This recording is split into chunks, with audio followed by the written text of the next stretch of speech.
કેમ છો વિદ્યાર્થી મિત્રો? બધા મજામાં? લાસ્ટ લેક્ચરની અંદર આપણે પૃથ્વીનું ચુંબકત્વ વિશે થોડું JEE નીટ ભણવાનો પ્રયત્ન કર્યો. આજના લેક્ચરની અંદર આપણે વાત કરવાની છે આપણી ટેક્સ્ટ બુકના સ્વાધ્યાયના અને અમુક ઉદાહરણના દાખલાઓ વિશે. ખૂબ જ સરળ એવા દાખલાઓ છે. અત્યાર સુધી જે સમીકરણો ભણ્યા તે સમીકરણનો સરળ ઉપયોગ કરીને આપણે ઇઝીલી તે બધા દાખલા ગણી શકશું. તો શરૂઆત કરીએ સૌથી પહેલા સ્વાધ્યાયના પહેલા નંબરના દાખલાથી. સ્વાધ્યાયના પહેલા નંબરના દાખલાની અંદર 6 પ્રશ્નો આપેલા છે અને 6 પ્રશ્નોનો જવાબ આપણે 1 થી 2 લીટીની અંદર આપવાનો પ્રયત્ન કરવાનો છે. તો ચાલો શરૂ કરીએ. સ્વાધ્યાયના પહેલા નંબરના દાખલાની રકમ વાંચું છું. પૃથ્વીના ચુંબકત્વ અંગે નીચેના પ્રશ્નોનો જવાબ આપો. પૃથ્વીના ચુંબકત્વ ઉપરથી આ પ્રશ્નનો ઉત્તર આપણે આપવાનો છે. પહેલો પ્રશ્ન, સદિશને સંપૂર્ણ રીતના દર્શાવવા માટે 3 રાશિની જરૂર પડે છે. તો પૃથ્વીના ક્ષેત્રને દર્શાવવા રૂઢિગત રીતના, સાંભળજો, આપણે કોને રજૂ કરવાનો છે? પૃથ્વીના ક્ષેત્રને દર્શાવવા માટે રૂઢિગત રીતના વપરાતી 3 સ્વતંત્ર રાશિના નામ આપો. તો તમને ખ્યાલ જ છે વિદ્યાર્થી મિત્રો, એમાં પહેલી રાશિ આવશે જેને હતું મેગ્નેટિક ડેક્લિનેશન. આ ચુંબકીય ક્ષેત્રને રજૂ કરતી એક રાશિ થઈ. બીજી રાશિ આવશે જેને કહેશું આપણે મેગ્નેટિક ડીપ એંગલ, અથવા આને સાદી ભાષામાં નમન કોણ પણ કહેવાય છે. પછી મેં તમને એ પણ કીધું હતું કે નતી કોણ પણ ઘણી જગ્યાએ વાંચવામાં આવે છે. અને ત્રીજી એક રાશિ પૃથ્વીના ચુંબકીય ક્ષેત્રનો સમક્ષિતિજ ઘટક. આ એક રાશિ તરીકે આપણે વાપરીએ છીએ અને જેને આપણે HE વડે રજૂ કરતા હતા, જે તમને ખ્યાલ હશે. HE બરાબર BE cos I પણ લખતા હતા. તો અહીંયા HE ની જગ્યાએ તમે BE cos I પણ લખી શકો છો. પ્રશ્ન નંબર B એટલે બીજા નંબરનો પ્રશ્ન છે. શું કહેવા માંગે છે? ચાલો વાંચીએ. દક્ષિણ ભારતમાં આવેલા એક સ્થળ પાસે ડીપ કોણ લગભગ 18 ડિગ્રી છે. દક્ષિણ ભારત પાસે આવેલું એક સ્થળ છે કોઈ પણ, ત્યાં ડીપ કોણ એટલે કે ડીપ એંગલ 18 ડિગ્રીનો છે. તો બ્રિટનમાં, સાંભળજો, બ્રિટન માટે ડીપ એંગલ કેવો હોય, મોટો હોય કે નાનો હોય? તો પહેલા એ તમને ખબર પડવી જોઈએ કે બ્રિટન કઈ જગ્યાએ આવેલું છે. બરાબર છે? બ્રિટન છે ને દક્ષિણ ભારતના કોઈ સ્થળની સાપેક્ષે ઉત્તર ધ્રુવની નજીક આવ્યું છે. દક્ષિણ ભારત છે, દક્ષિણ ભારત, એના કરતા બ્રિટન છે ને એ ઉત્તર ધ્રુવની નજીક છે. હવે તમે સમજી લ્યો, આને વિષુવવૃત્ત કહી દો. આ કેન્દ્ર છે પૃથ્વીનું, આ વિષુવવૃત્ત છે. હવે વધારે ઉત્તર બાજુ કોઈ સિટી આવ્યું હોય તો એ તમે સમજી શકશો અક્ષાંશનું મૂલ્ય વધશે, અને જેમ અક્ષાંશનું મૂલ્ય વધશે તેમ 100% ડીપ એંગલ વધશે. હજી એકવાર બોલું છું, બ્રિટન કે એવું તો કે ઉત્તર ધ્રુવની વધુ નજીક આવેલું છે. અહીંયા લખી નાખીએ, પોઈન્ટમાં લખી દઉં છું કે બ્રિટન ઉત્તર ધ્રુવથી અથવા તો ઉત્તર ધ્રુવની વધુ નજીક આવેલું છે. જો જેમ વિષુવવૃત્તથી ઉત્તર ધ્રુવ તરફ જાય એમ મેગ્નેટિક ડીપ એંગલ વધે. એ પણ લખી દઉં છું, જેમ વિષુવવૃત્તથી ઉત્તર ધ્રુવ તરફ જઈએ તેમ ડીપ એંગલ વધે છે. ડીપ એંગલ વધે, બરાબર ને? અને એ તમે સમજી શક્યા કે ડીપ એંગલ વધશે તો બ્રિટનનો નમન કોણ વધુ હશે. બ્રિટનનો નમન કોણ વધુ હશે. અને યાદ રાખવાનું નથી, પણ હું તમને લખી દઉં છું, આશરે 70 ડિગ્રી જેટલો હોય. તમે સમજી શકશો કે ભારતની વાત હોય તો ભારત છે ને લગભગ વિષુવવૃત્ત રેખા ઉપર આવે. ભારતને આપણે લગભગ વિષુવવૃત્ત રેખા ઉપર ધારી શકાય. તો ભારતમાં ડીપ એંગલનું મૂલ્ય આવે ને ખૂબ જ નાનું મળે. જ્યારે તમે ભારતથી આમ ઉપર જાઓ, દેશી ભાષામાં વિષુવવૃત્તથી ઉપર જાઓ, તો તમારો અક્ષાંશ વધશે, અને અક્ષાંશ વધશે એમ ડીપ એંગલ પણ વધશે. એટલા માટે કહી શકાય કે બ્રિટન પાસે નમન કોણનું મૂલ્ય 100% જાજુ હોય છે. બીજી એક વાત વિચારી, પ્રશ્ન નંબર સી શું કહેવામાં આવે છે એ આપણે વાંચવાનો પ્રયત્ન કરીએ. પ્રશ્ન નંબર સી, એવું માનવામાં આવે છે કે, એક મિનિટ, અહીંયા એક લીટીની આઈ થિંક મને ભૂલ લાગે છે બેટા. આ લીટી નો આવે. અહીંયા પ્રશ્ન આવો કઈ કહી છે કે જો તમે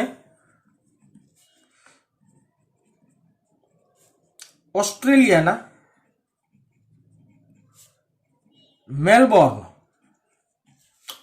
મેલબોર્ન પાસે, પછી આગળ વાક્ય રચના આગળ એમને રાખવાની છે કે મેલબોર્ન પાસે ચુંબકીય ક્ષેત્ર રેખાનો નકશો બનાવો તો શું ત્યાં ક્ષેત્ર રેખાઓ જમીનમાં જતી કે બહાર નીકળતી હશે?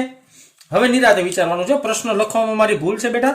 અહીંયા પ્રશ્ન એવો આવશે કે જો તમે ઓસ્ટ્રેલિયાના મેલબોર્ન, હવે ઓસ્ટ્રેલિયાનું એક સિટી છે મેલબોર્ન કરીને, ત્યાં હોય તો ચુંબકીય ક્ષેત્ર રેખાઓ નકશો બનાવો તો ચુંબકીય ક્ષેત્ર રેખાઓ તમને કેવી મળે? અંદર જાતી મળે કે જમીનથી બહાર નીકળતી મળે? હવે તમને પહેલા એ ખબર પડવી જોઈએ ઓસ્ટ્રેલિયા ક્યાં છે. તો ઓસ્ટ્રેલિયા છે ને એ પૃથ્વીના દક્ષિણ ગોળાર્ધમાં આવે. બરાબર, પૃથ્વીના દક્ષિણ ગોળાર્ધમાં આવે. હવે પૃથ્વીમાં ચુંબકીય ઉત્તર ધ્રુવની નજીક કહેવાય. સાંભળજો નિરાતે, તમને યાદ હોવું જોઈએ પૃથ્વીની અંદર જે ચુંબક છે એનો જ્યાં દક્ષિણ ધ્રુવ આવતો હોય ને ત્યાં પૃથ્વીનો પાછો ઉત્તર ધ્રુવ આવે. મેં તમને કીધું હતું નામ અલગ અલગ આવશે. બરાબર ને? ચુંબકનો જ્યાં ઉત્તર ધ્રુવ આવે ત્યાં પૃથ્વીનો દક્ષિણ ધ્રુવ આવે. એટલે તમે સમજી શકશો પૃથ્વીના ઉત્તર ધ્રુવ હોય, પૃથ્વીનો ઉત્તર ધ્રુવ, એમાંથી ખરેખર ચુંબકીય ક્ષેત્ર નીકળે. પણ અંદર જો પૃથ્વીની અંદર જો આપણે ચુંબક વિચારતા હોય તો આપણે એમ કહી શકીએ કે સાહેબ અહીંયાથી ચુંબકીય ક્ષેત્ર શું થતું હોય? બહાર નીકળતું આવતું હોવું જોઈએ. એટલે આપણે સિમ્પલ ભાષામાં લખીએ કે મેલબોર્ન, આમાં હે ને સ્પેસિફિકેશન સિટી નો ખબર કાંઈ નહીં, ઓસ્ટ્રેલિયા માટે ખબર હોય ને તો ચાલે હો. મેલબોર્ન એ પૃથ્વીના દક્ષિણ ગોળાર્ધમાં પૃથ્વીના ચુંબકીય ઉત્તર ધ્રુવની નજીક છે. પૃથ્વીના દક્ષિણ ગોળાર્ધમાં પૃથ્વીના ચુંબકીય ઉત્તર ધ્રુવની નજીક છે. પૃથ્વીના ચુંબકીય ઉત્તર ધ્રુવ બેટા નજીક છે. આથી ત્યાં પૃથ્વીના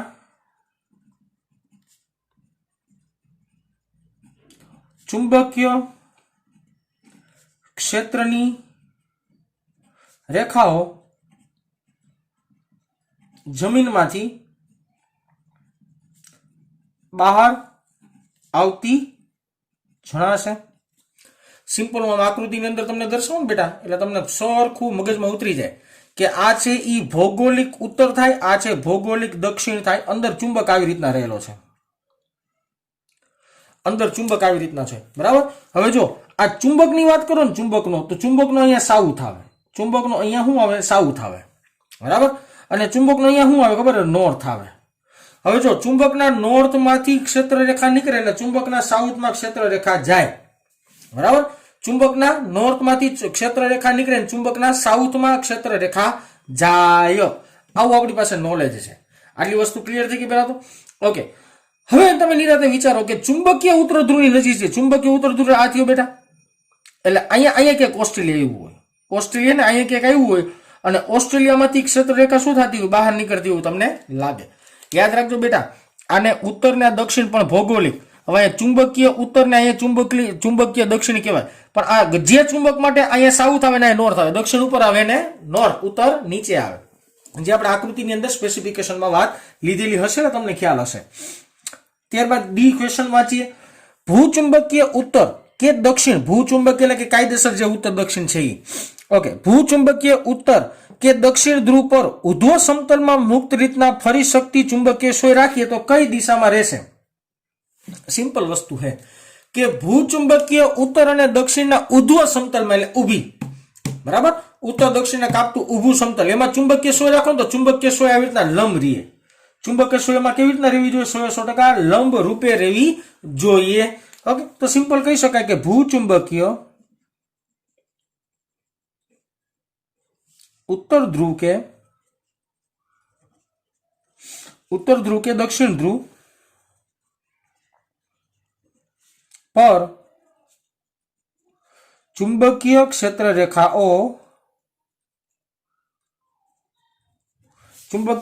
રેખાઓ પૃથ્વીની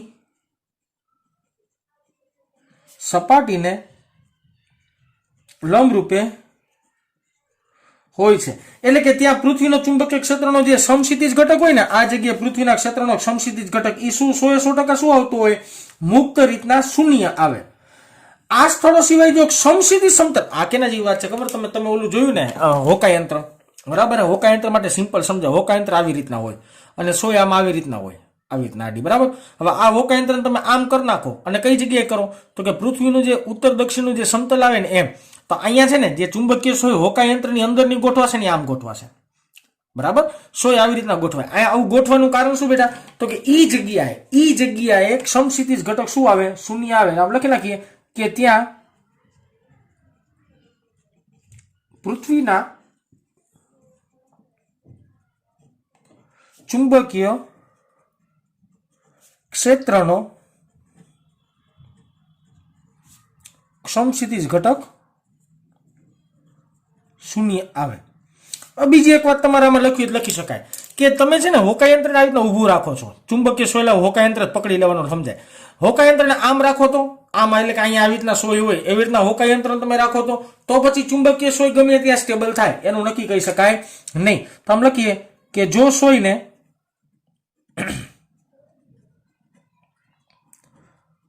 સમક્ષિતિજ રાખવામાં આવે તો તે સોય ગમે તે દિશામાં સ્થિર થઈ શકે.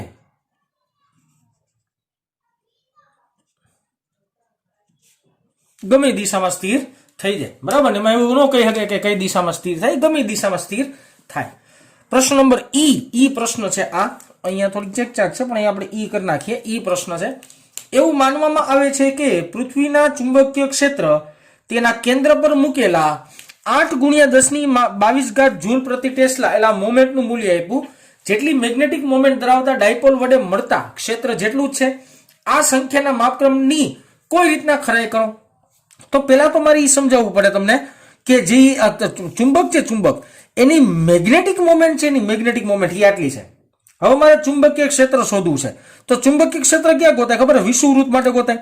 કે ધારો કે આ પૃથ્વી હોય, તમને સમજાવું સિમ્પલ, આ પૃથ્વી હોય તો ચુંબક આમ ગોઠવાયેલો છે, તો એની મેગ્નેટિક મોમેન્ટ આમ થઈ ને, મેગ્નેટિક મોમેન્ટ આમ થાય. તો અહીંથી એના કેન્દ્રથી લંબ આ વિષુવવૃત્તનું બિંદુ એવું પૃથ્વી પરનું, ત્યાં આપણે શું ગોતી લેવાય? ચુંબકીય ક્ષેત્ર ગોતી લેવાય. અને ઈ જે મૂલ્ય છે ને ઈ કેટલું આવે છે ને પેલા આપણે જાણી લેવું પડે. એટલે આમ કેવું પડે કે પૃથ્વીના સપાટી પર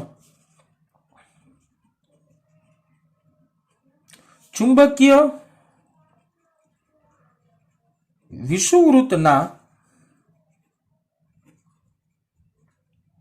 કોઈ બિંદુ એ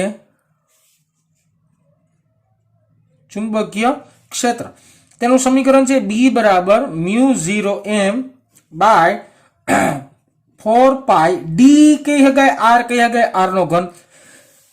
અંતર માટે ડી પણ વાપરી શકાય, બધી કિંમત છે આપણી પાસે. ઓકે, μ0 એટલે 10⁻⁻7 લખું છું કારણ કે 4π ગુણ્યા 10⁻⁻7 તો 4π ઉડી જશે, ગુણ્યા મેગ્નેટિક મોમેન્ટ છે 8 ગુણ્યા 10⁻22 છેદમાં આર ઘન. હવે જો અહીંથી આ કેન્દ્ર ગણી લ્યો તો અહીંથી આ અંતર પૃથ્વીની ત્રિજ્યા જેટલું થાય, એટલે 6.4 ગુણ્યા 10⁶ નો ઘન, ત્રિજ્યાનો ઘન કરી નાખ્યો. તો આ જે જવાબ આવશે ને 0.31 ગોસ જેટલો આવશે. કેટલું આવશે? 0.31 ગોસ જેટલો. ચુંબકીય ક્ષેત્રનું આ જે મૂલ્ય મળ્યું ને એ પૃથ્વીના ચુંબકીય ક્ષેત્રને પ્રાયોગિક રીતના મળતું આવે છે. લખી નાખાય કે ચુંબકીય ક્ષેત્રનું આ મૂલ્ય પૃથ્વીના ચુંબકીય ક્ષેત્રના પ્રાયોગિક રીતના મેળવેલ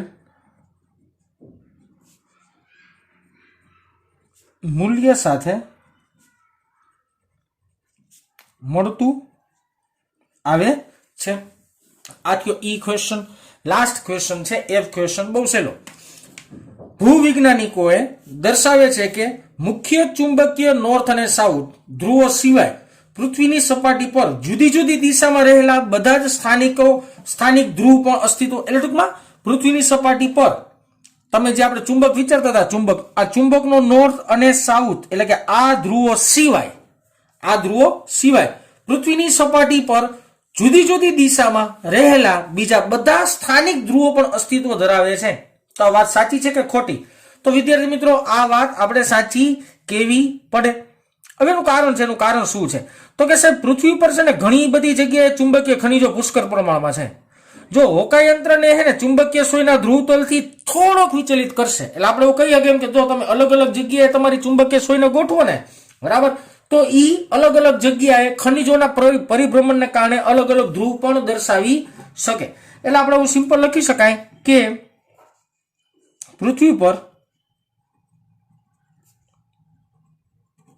ઘણી જગ્યાએ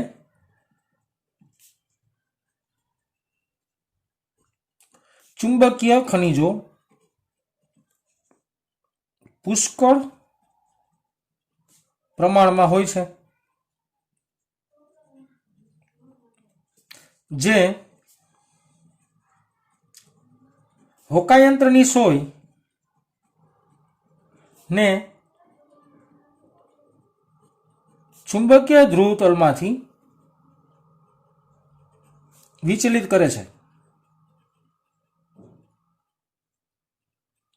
આમ પૃથ્વી પર કાયદેસર નોર્થ અને સાઉથ સિવાય બીજા ઘણા બધા ધ્રુવો હોઈ શકે છે। તો આ થયો સ્વાધ્યાયનો પહેલા નંબરનો દાખલો, જે થોડો ઘણો થિયોરેટિકલ પોર્શન ટાઈપ હતો પણ સમજવા જેવો હતો, અને આમાં થિયરીના અમુક કન્સેપ્ટ તમને અહીંયા ક્લિયર પણ થતા હશે। તો ચાલો ત્યારબાદ જોઈએ આપણે ટેક્સ્ટબુકના અમુક ઉદાહરણ તેમજ સ્વાધ્યાયના દાખલાઓ। તો ચાલો ત્યાર પછી આપણે વાત કરીએ ઉદાહરણ નંબર 8 ની। શું કે છે ઉદાહરણ નંબર 8? વાંચું છું રકમો। પૃથ્વીનું ચુંબકીય ક્ષેત્ર વિષુવવૃત્ત પાસે લગભગ 0.4 ગોસ જેટલું છે। ઓકે, વિષુવવૃત્ત પાસે તમને ચુંબકીય ક્ષેત્ર આપ્યું છે, જો આપણે એને બી વડે દર્શાવીએ 0.4 ગોસ છે।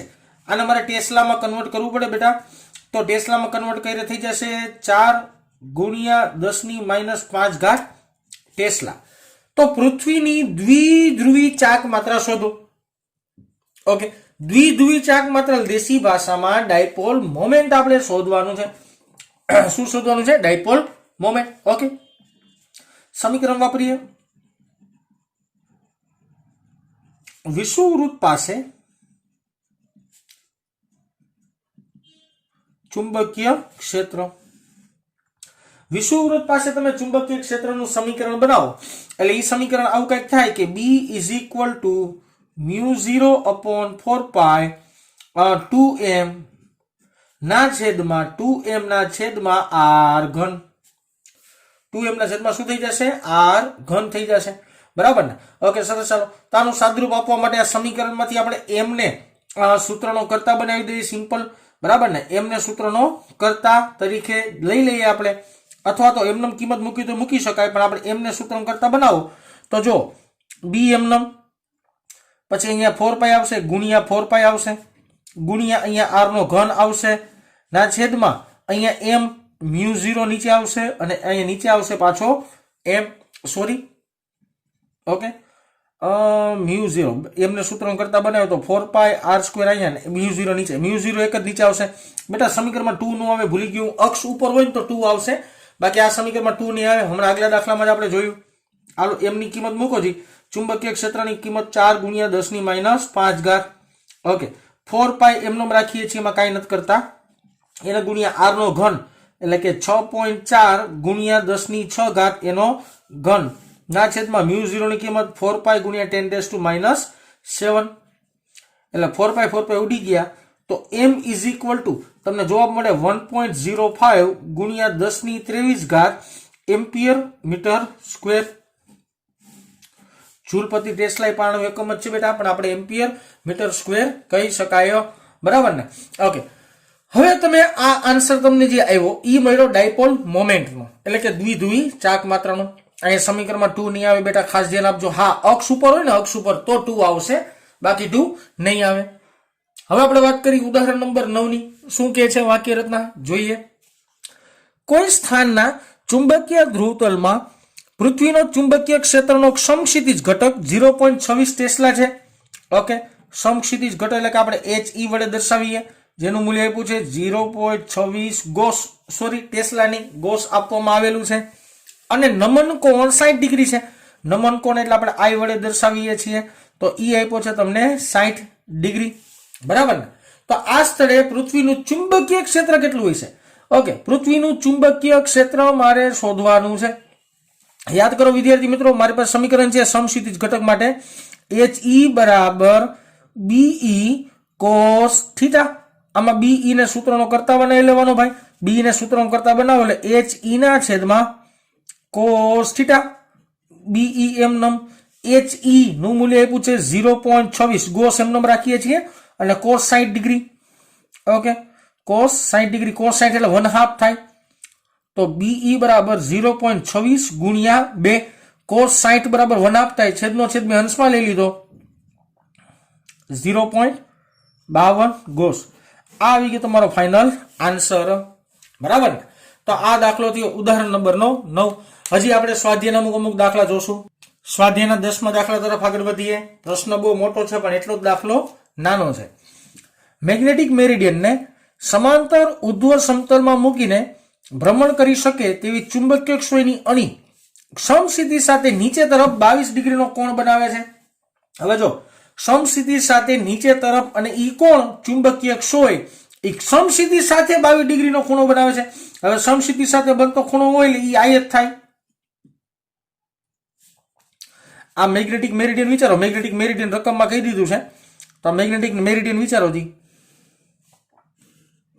આ મેગ્નેટિક મેરિડિયન છે, આને આપણે એમ વડે દર્શાવીએ મેગ્નેટિક મેરિડિયન. હવે ઉર્ધ્વ સમતલમાં ભ્રમણ કરી શકે તેવી ચુંબકીય ક્ષોયની અણી, એટલે આવી રીતના તમે ધારો કે ચુંબકીય ક્ષોય મૂકી છે, તો આ ચુંબકીય ક્ષોયની અણી છે એ સમસ્થિતિ સાથે અહીંયા કેટલાનો ખૂણો બનાવે છે? 22 ડિગ્રીનો ખૂણો બનાવે છે. આવું તમને રકમમાં કીધેલું છે. આ સ્થળે પૃથ્વીના ક્ષેત્રનો સમસ્થિતિજ ઘટક, સમસ્થિતિજ ઘટક એટલે જો આના બે ઘટક પડે, એક આ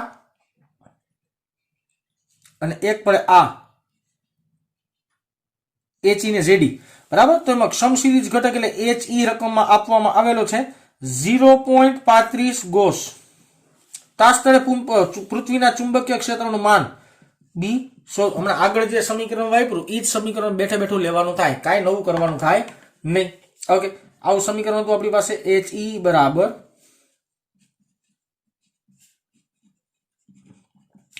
અહીંયા BE ની જગ્યાએ ખાલી B રાખો તો પણ ચાલે, પણ અહીંયા B હું લખું છું. B ને સૂત્રનો કરતા બનાવીએ. BE બરાબર HE ના છેદમાં cos I.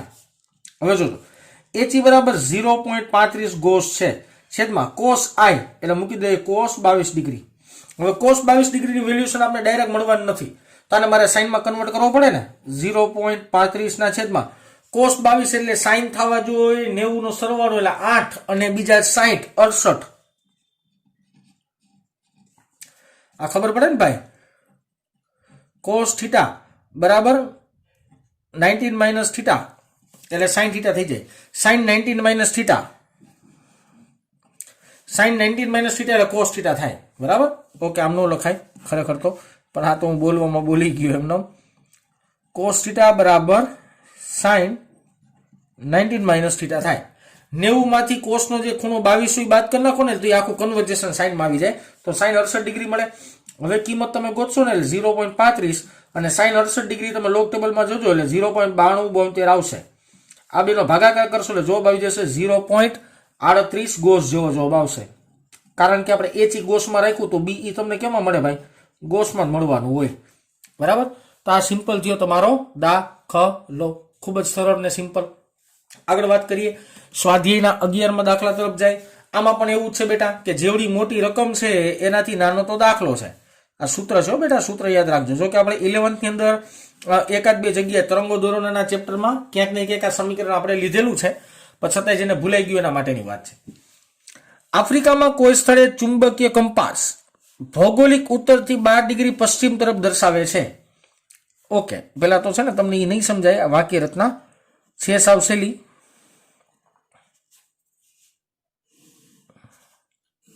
સિમ્પલ. આને કહેવાય જીઓગ્રાફિકલ નોર્થ, આને કહેવાય જીઓગ્રાફિકલ સાઉથ, બરાબર. આને કહેવાય ઈસ્ટ, આને કહેવાય વેસ્ટ. રેડી? ઓકે. ભૌગોલિક ઉત્તરથી 12 ડિગ્રી પશ્ચિમ તરફ, આ ભૌગોલિક ઉત્તરથી 12 ડિગ્રી એટલે આ બાજુ, પશ્ચિમ તરફ એટલે આ બાજુ આવશે. આ જે ખૂણો આપ્યો, ખૂણો આ આવ્યો તમને 12 ડિગ્રીનો ખૂણો આપ્યો. નમન વર્તુળની ચુંબકીય સોયના ઉત્તર ધ્રુવને અણીને મેગ્નેટિક મેરિડિયન સમતલમાં રાખતા તે સમક્ષિતિજ સાથે ઉત્તર ધ્રુવ તરફ 60 ડિગ્રી કોણે નમે છે. ઓકે, એ સમજાવું. ચાલો, આ આકૃતિ માત્ર જાણકારી માટે હો ભાઈ. મેગ્નેટિક મેરિડિયન નમન વર્તુળની ચુંબકીય સોયના ઉત્તર ધ્રુવની અણીને એટલે કે ઉત્તર ધ્રુવની અણી એટલે આ થાય.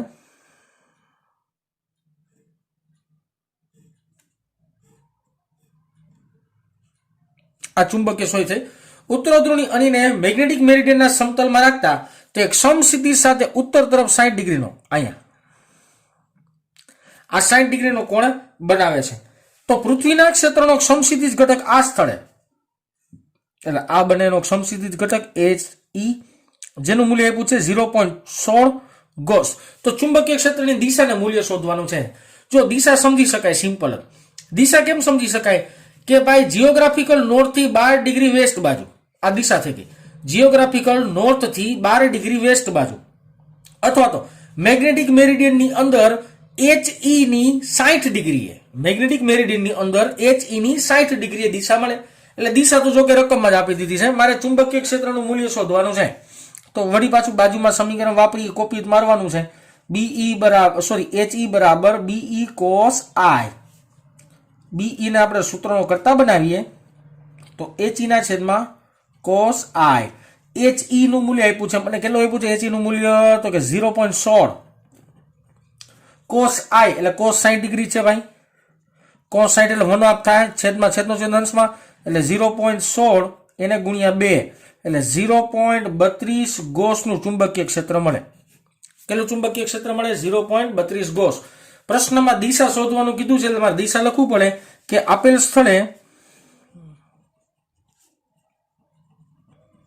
આપેલ સ્થળે પૃથ્વીનું ચુંબકીય ક્ષેત્ર ભૌગોલિક ઉત્તર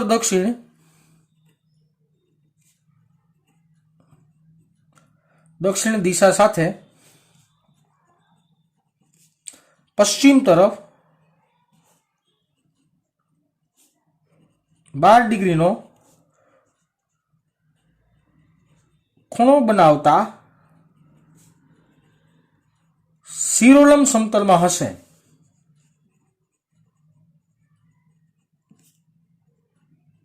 આવું લખી શકાય. આ દિશા માટે આપણે ચર્ચા કરી. તો હજી આપણે સ્વાધ્યાયના એકાદ બે દાખલા, સમયની મર્યાદાને થોડુંક પાર કરતા હજી એકાદ બે દાખલા સ્વાધ્યાયના મસ્ત મજાના જોઈ લઈએ. તો ચાલો વિદ્યાર્થી મિત્રો, હવે જોઈએ આપણે લાસ્ટ બે દાખલાઓ. મારા મત અનુસાર આ બંને દાખલાઓ મોસ્ટ આઈએમપી કહેવાય, સમજવાની દ્રષ્ટિએ ખૂબ જ અગત્યતા ધરાવે છે, એટલે ખાસ ધ્યાનમાં રાખવાની વાત.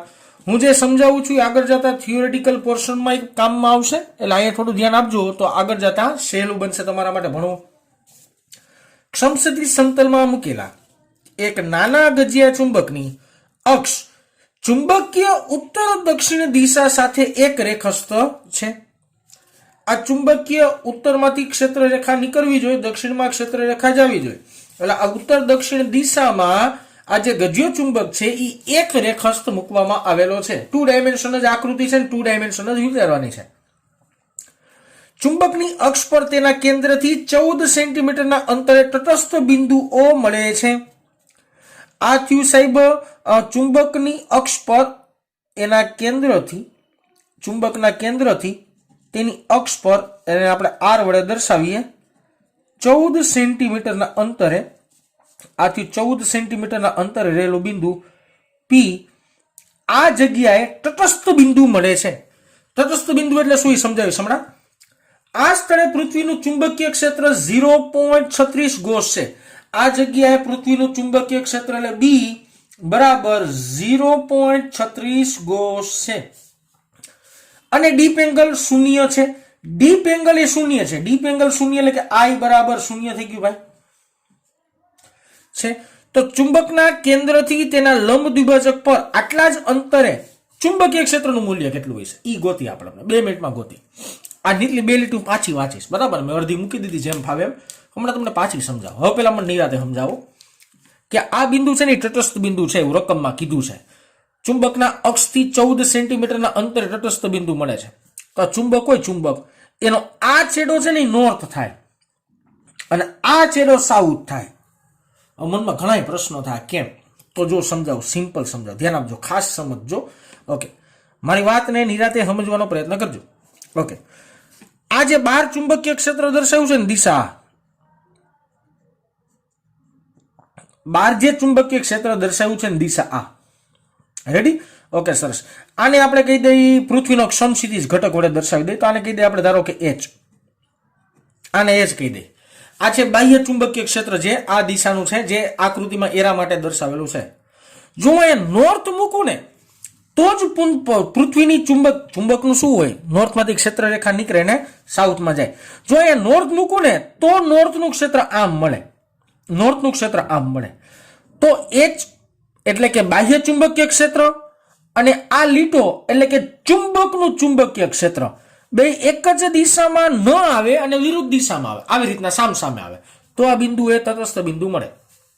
હજી એકવાર આખી વાત રિપીટ કરું છું કે આ પી બિંદુ તટસ્થ બિંદુ છે એનો મતલબ શું થાય, તો કે ચુંબકના જે ધ્રુવો છે એ ધ્રુવો અમારે અહીંયા નોર્થ મૂકવું પડે ને અહીંયા સાઉથ મૂકવું પડે. એનું કારણ કહું કે ચુંબકના નોર્થમાંથી ક્ષેત્ર રેખા નીકળીને ચુંબકના સાઉથમાં જાય. પણ બાહ્ય જે ચુંબકીય ક્ષેત્ર છે, સમક્ષિતિ સમતલમાં જે ચુંબકીય ક્ષેત્ર છે ઈ આ દિશાનું છે. એટલે પી બિંદુ પર બાહ્ય ચુંબકીય ક્ષેત્ર આ દિશાનું લાગે અને જો અહીંયા એન મૂકું તો એનું ચુંબકીય ક્ષેત્ર આ દિશાનું લાગે. બે સમાન મૂલ્યને વિરુદ્ધ દિશાના હોય ને તો જ આ બિંદુ તટસ્થ બિંદુ કહેવાય, બીજી નકર કહેવાય નહીં. ઓકે, હવે જો આકૃતિ પરથી નિરાતે સમજવાનો પ્રયત્ન કરો કે હું તમને એવું કહું કે ચુંબકની અક્ષ પર ચુંબકીય ક્ષેત્ર શોધવું છે તો અક્ષ પર ચુંબકીય ક્ષેત્ર માટે અક્ષ પર ચુંબકીય ક્ષેત્ર શોધવાની વાત છે. અક્ષ પર યાદ રાખજો ખાસ, એને બી વડે દર્શાવવું તો μ0/4π 2m/r3. અહીંયા m સ્મોલ પણ કરી શકાય, 2m/r3. બીજી એક વાત તમને કહો, સમક્ષિતિજ ઘટકનું સૂત્ર શું, He બરાબર be cos I. તમને નમન કોણ કેટલો કીધો બેટા, નમન કોણ કેટલો કીધો 0 ડિગ્રી. cos 0 શું થઈ જાય 1. તો અહીંયા આપણે He બરાબર be કહી શકાય. He બરાબર be શું કરવા કહી શકાય કે નમન કોણ 0 આપ્યો છે તો આને be કહી દો, આને He કહી દો. ધારો કે નામકરણ છે, બીજું કાંઈ નથી. આ ચુંબકીય ક્ષેત્ર આ ચુંબકનું છે નહીં કે અર્થનું, એટલે અહીંયા એમ લખી નાખું પેલા તો, બરાબર ને, કન્ફ્યુઝન ન થાય તમને. અને અહીંયા કાંઈ બી કઈ કરવાની જરૂર નથી, બી કરવાની જરૂર નથી, એમને બી રાખો. દેશી ભાષામાં અહીંયા બી ની જગ્યાએ તમે હવે He લખી શકો, કારણ કે આ ચુંબકીય ક્ષેત્ર અને આ ચુંબકીય ક્ષેત્ર અને આ મેગ્નેટિક ચુંબકીય ક્ષેત્ર છે અને આ બે સરખા જ થાય. એટલે He બરાબર μ0/4π 2m/r3 આવું સમીકરણ મળ્યું. રેડી? પેલા આટલી વાત. હવે બીજો પ્રશ્ન આગળ વાંચીએ. પ્રશ્ન ખરેખર આ નથી, પ્રશ્ન તો આપણે સમજવાનો છે. મેં તમને પેલા તટસ્થ બિંદુ સમજાવ્યું. આ તટસ્થ બિંદુ થાય એનો મતલબ શું થાય, તો કે ચુંબકમાંથી ચુંબકીય ક્ષેત્ર રેખા અને બાહ્ય ચુંબકની ચુંબકીય ક્ષેત્ર રેખા બે સમાન મૂલ્યની વિરુદ્ધ દિશાના હોય તો આ બિંદુ પરિણામી ચુંબકીય ક્ષેત્ર 0 બને, તો આને તટસ્થ બિંદુ કહેવાય. પ્રશ્ન, ચુંબકના કેન્દ્રથી આ કેન્દ્ર છે તેના લંબ દ્વિભાજક પર, લંબ દ્વિભાજક એટલે આ લંબ દ્વિભાજક થયો બેટા, આટલા જ અંતરે, આટલા એટલે કે 14 સેન્ટીમીટરના અંતર. ઓકે, આ 14 સેન્ટીમીટરના અંતરે બિંદુ એવું છે Q અને આનું અંતર આપણે કહી દઈએ જેના આપણે R ડેશ નામ આપીએ, 14 સેન્ટીમીટર છે. એ જગ્યાએ ચુંબકીય ક્ષેત્રનું મૂલ્ય કેટલું છે શોધવાનું છે. જો શોધી મસ્ત મજાનું નિરાતે. અહીંયા ચુંબકીય ક્ષેત્ર ગોતું વિચિત્ર થાય, નિરાતે સમજજો. જો એન અહીંયા છે એટલે ચુંબકીય ક્ષેત્ર રેખા આમ એન માંથી નીકળે ને આમ એસ માં જાય. રેડી? ચુંબકીય ક્ષેત્ર રેખા એન માંથી નીકળે ને આમ એસ માં જાય એટલે ચુંબકનું ચુંબકીય ક્ષેત્ર આ બાજુ કઈ આ દિશામાં, ચુંબકનું ચુંબકીય ક્ષેત્ર આ બિંદુએ આ દિશામાં.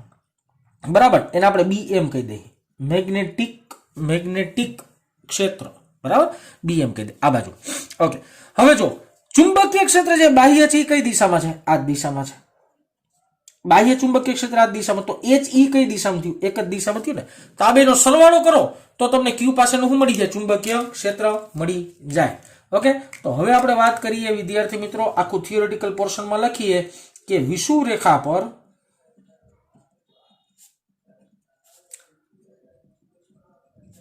આટલા જ અંતરે આવેલા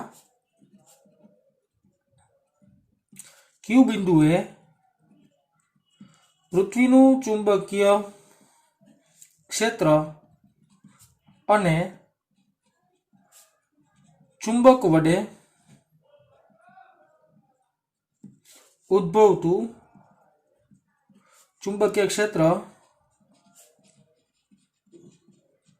એક જ દિશામાં હોવાથી ત્યાં પરિણામી ચુંબકીય ક્ષેત્ર આ બિંદુએ બે એક જ દિશામાં આવે તો પરિણામી ચુંબકીય ક્ષેત્રને બી કહે. બી બરાબર એચ ઈ પ્લસ બી એમ કેવું પડે? હા કે ના? કેવું પડે? નો કેવું પડે? હવે જો બી એમ નમ એચ ઈ એમ નમ વત્તા નિશાની બી એમ એટલે શું? તો કે વિષુવવૃત્ત પર ચુંબકીય ક્ષેત્રનું સૂત્ર. વિષુવવૃત્ત પર ચુંબકીય ક્ષેત્ર 0 4 પાઈ એમ બાય આર ડેશ ઘન. હવે જો આર અને આર ડેશ આ બે હરખા જ છે ને. હવે તમે સિમ્પલ ભાષામાં વિચારો સાહેબ, આ આખે આખું પદ છે, આખે આખું પદ ઈ આના કરતા અડધું છે. હજી એકવાર બોલું છું, આ આખે આખું પદ આના કરતા આ પદ અડધું થાય. હા કે ના? તો એનો મતલબ એવો થયો ને સિમ્પલ કે બી બરાબર એચ ઈ વત્તા આના બરાબર આનું અડધું લખીએ ગાય. આના બરાબર આનું અડધું લખીએ ગાય, કારણ કે 2 છે તો આ ડબલ પદ કહેવાય, આ અડધું પદ કહેવાય. તો હવે સાદુરૂપ આપી દો. અહીંયા થશે 3he/2 એટલે થશે 3/2 અને he નું મૂલ્ય છે 0.36 એટલે આનો જવાબ આવી જશે 0.54 ગોસ. આ તમારો ફાઇનલ આન્સર મળી ગયો છે. ખાસ વસ્તુ તટસ્થ બિંદુ કેમ આવે? તો કે બે બાજુ ચુંબકીય ક્ષેત્રનું મૂલ્ય સરખું થવું જોઈએ. આની ઉપરથી આ દાખલો છે, આની જ ઉપરથી આ દાખલો છે કે જો સ્વાધ્યાયના 13 નંબરના દાખલામાં ગજિયા ચુંબકને 180 ડિગ્રી જેટલો ઘુમાવવામાં આવે, આ ગજિયા ચુંબકને 180 ઘુમાવો એટલે આ નોર્થ થઈ જાય અને આ સાઉથ થઈ જાય. 180 ડિગ્રી જેટલો ઘુમાવવામાં આવે તો હવે નવા તટસ્થ બિંદુ ક્યાં મળે? પ્રશ્નાચિહ્ન છે. હવે નવું તટસ્થ બિંદુ આપણે શોધવાનું છે. જો આ ચુંબકને 180 એટલે અહીંયા નોર્થ હતું તો મેં અહીંયા આ બાજુ કરી નાખ્યું એટલે સમજી ગયા, પરિભ્રમણ આપી દીધું. તો હું તમને ડાયરેક્ટ કીધું કે તટસ્થ બિંદુ ક્યાં મળશે? 100% તટસ્થ બિંદુ છે ને ઉપરના ભાગમાં ક્યાંક મળે. એટલે કાં તો તટસ્થ બિંદુ તમને અહીંયા મળે અને કાં તટસ્થ બિંદુ અહીંયા મળે. બે જગ્યાએ તટસ્થ બિંદુ મળે. કેવી રીતના સમજાવો?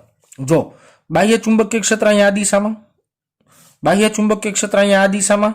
હા કે ના? હવે નિરાતો વિચારશો. ચુંબકીય ક્ષેત્ર રેખા નોર્થમાંથી નીકળે અને સાઉથમાં જાય. ચુંબકીય ક્ષેત્ર રેખા નોર્થમાંથી નીકળે અને સાઉથમાં જાય. તો આ બિંદુએ ચુંબકનું ચુંબકીય ક્ષેત્ર આમ, આ બિંદુએ ચુંબકનું ચુંબકીય ક્ષેત્ર આમ, તો તટસ્થ બિંદુ થયા ને. એક જ બિંદુએ બે અલગ અલગ દિશા મળે તો એ તટસ્થ બિંદુ તરીકે લઈ શકાય. ઓકે, સરસ. નવા તટસ્થ બિંદુ કઈ જગ્યાએ મળે? તો દેશી ભાષામાં આ કેન્દ્રથી આ અંતરે તટસ્થ બિંદુ નવું મળે, જેને આપણે નામ આપી દઈએ આર ડેશ. સોરી, તો આ મારા કેલ્ક્યુલેશનમાં મારે આર ડેશ ફાઇન્ડ કરવાનો થાય. આ કેલ્ક્યુલેશનમાં મારે શું કરવું પડશે? આર ડેશ ફાઇન્ડ કરવાનો થશે. ઓકે, સરસ. ચાલો હવે નિરાતે વિચારો સાહેબ, લંબ દ્વિભાજક મળતું હોય ચુંબકીય ક્ષેત્ર તો અહીંયા સિમ્પલ આપણે એમ કહી શકાય બીઈ બરાબર એચ થાય. તટસ્થ બિંદુ એટલે કે બીઈ બરાબર એચ, બેના મૂલ્ય સમાન થવા જોઈએ. ઓકે, તો બીઈ બરાબર કિંમત શું મૂકી શકાય? μ0/4 પાઈ બીઈ બરાબર એમ ના છેદમાં આર ડેશ નો ઘન. આ વિષુવવૃત્ત પર ચુંબકીય ક્ષેત્રનું સૂત્ર અહીંયા જે મૂક્યું હતું is equal to H. H માટે સમીકરણ મારી પાસે અહીંયા છે, જો આ રહ્યું મ્યુ 0 અપોન 4 પાઈ 2m ના છેદમાં r નો ઘન, મ્યુ 0 4 પાઈ મ્યુ 0 4 પાઈ m બધું ઉડી ગયું. વધુ કેટલું r ડેશ નો ઘન બરાબર આને આમ લઈ લ્યો, આને આમ લઈ લ્યો, આમ લ્યો એટલે r ડેશ નો ઘન એટલે કે r ઘનના છેદમાં 2. હવે જો ઘનમૂળ લઈ લ્યો, r ડેશ બરાબર r ના છેદમાં રૂટ નો લખાય 2 ની 1/3 ઘાત એટલે આનું 2 નું શું થયું વિદ્યાર્થી મિત્રો ઘનમૂળ.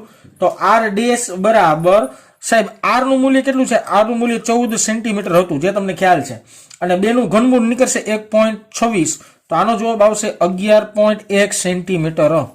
તો 11.1 સેન્ટીમીટર જેટલા અંતરે તમને તટસ્થ બિંદુ ઉપર અને નીચે બે બાજુ મળતું હોવું જોઈએ. તો આ ત્યાં સ્વાધ્યાયના 13માં અને 14માં દાખલા. મારા મત અનુસાર આ બે દાખલા મોસ્ટ આઈએમપી ખાસ ધ્યાનમાં રાખવાના. તો ચાલો વિદ્યાર્થી મિત્રો આજે અહીંયા સુધી રાખીએ.